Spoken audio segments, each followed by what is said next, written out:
Hello guys, wala nang cut-cut ito, no? So yun nga, nakapag-a-day in na live po tayo kanina at ngayon, anong oras na ba, no? 11, 12 na. So actually, yan nga, no? Nakapagpapalit na din tayo ng bagong pera. Actually, kulang pa nga to, no? Malulutong to. At ngayon, nagmi-midnight snack lang po tayo. Ayan. So, kaya ngayon, nagre-reflect din ako kung ano yung mga natutunan ko ngayong araw. Sobrang busy. Umaga po nakapag-present po tayo, no, sa online. Mga tinatapos na lang yung mga projects, mga presentations. Tapos na din po yung thesis, no.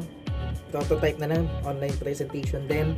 So, kanina rin po nakapag-trade tayo. Napaka-productive ng araw natin. And ako na malalaglag pa nga. Ayan, no. Hindi naman siya ganun kadami, no? Kasi bago siksik.